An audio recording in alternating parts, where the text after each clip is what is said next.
Agora sim, deputada Carol de Toni conosco aqui em Oeste Sem Filtro. Deputada, muito boa noite, obrigada pela entrevista. Boa noite a todos do Oeste Sem Filtro, uma honra estar aqui com vocês. Bom, quero aproveitar, então, trouxemos essa notícia aqui no programa, deputada, mas gostaria que a senhora, como autora desse projeto, explicasse um pouquinho mais detalhadamente por que a senhora propôs esse projeto para descentralizar a totalização de votos do Tribunal Superior Eleitoral, voltar ao sistema anterior. Então, nós temos o Código Eleitoral Brasileiro, que ele prevê no artigo 197 que a apuração e a totalização da votação ela deve ser feita nos tribunais regionais eleitorais. Só que no ano de 2020, o ministro Barroso, à época presidente do Tribunal Superior Eleitoral, da cabeça dele, sem embasamento jurídico algum, ele resolveu centralizar a votação nos supercomputadores, né, do TSE. Nós questionamos, fizemos um pedido de informação, dizendo com base em qual norma jurídica ele estava fazendo essa decisão que estava ao arrepio da lei. Igualmente, à época, o desembargador Carione, de Santa Catarina, que é o meu estado, também oficiou o ministro Barroso, dizendo o seguinte: olha, ministro Barroso, todos os presidentes dos tribunais estão acostumados a apurar e totalizar. E a experiência da eleição de 2020, ela não foi positiva, demorou para aparecer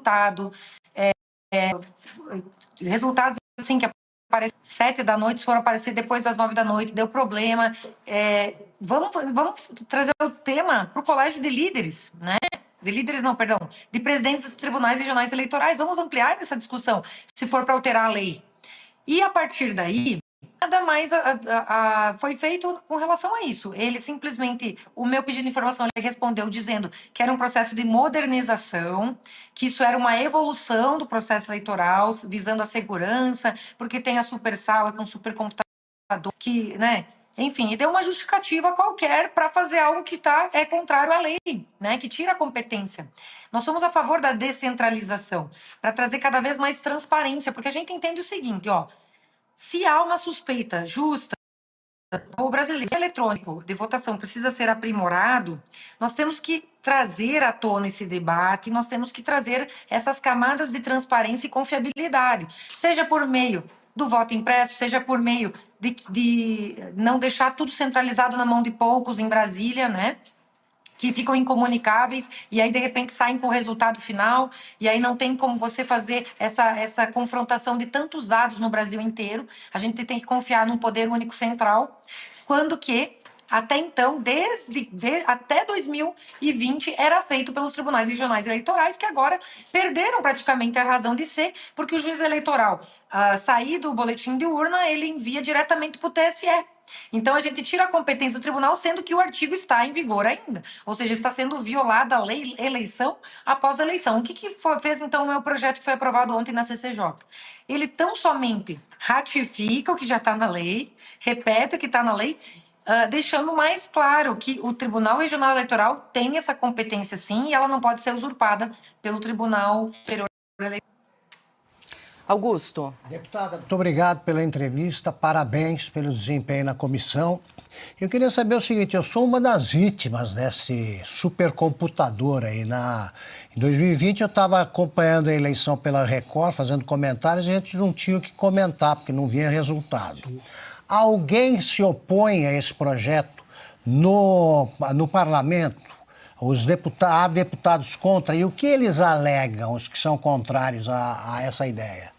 De voltar ao normal, né? Então, eu acho engraçado que, sim, os deputados de esquerda se opõem e alguns deputados de centro, mas muito poucos, porque eles estão entendendo a necessidade de trazer cada vez mais transparência para o processo. E eles alegam que esse processo, como é feito atualmente, centralizar tudo no TSE, é um processo inteligentes, aprimorados, cientificamente assim demonstrado que é um processo célere, eficaz na visão deles. E eles ficam argumentando esse tipo de coisa, né? Que não pode questionar o sistema eleitoral brasileiro. Virou o crime questionar o sistema eleitoral brasileiro. Deputada, deixa eu incluir aqui a Adalberto Piotto, tem uma pergunta também. Deputada, antes de tudo, parabéns pelo seu trabalho, obrigado pela gentileza de nos atender aqui.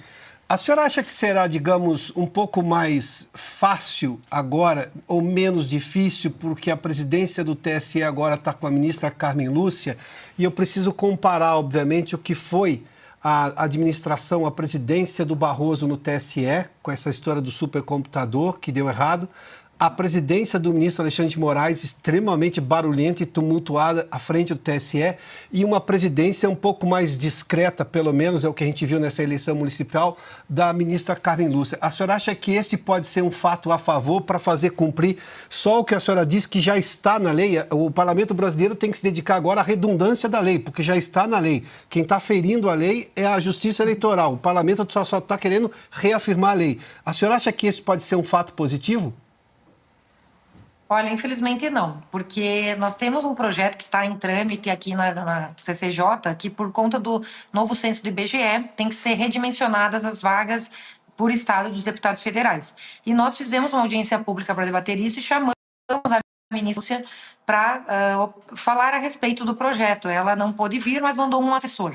E esse assessor aproveitou a oportunidade e falou sobre esse meu projeto, que era outro assunto, mas ele aproveitou para dizer o seguinte, para tentar me convencer da desnecessidade desse projeto, porque havia ocorrido esse avanço, na visão deles, da centralização, com base nos supercomputadores, e que não havia mais a necessidade de a gente reativar os arcaicos sistemas dos tribunais regionais eleitorais, os TIs dos tribunais regionais eleitorais, para que fizessem esse trabalho está de uma forma tão primorosa e com excelência do TSE. E ele nos recomendou, se for possível, não volte esse projeto e tal. Então, assim, isso a assessoria dela, né? Dizendo assim, não, o processo eleitoral, ele é tão bom que não precisa esse projeto. Não, vamos deixar como...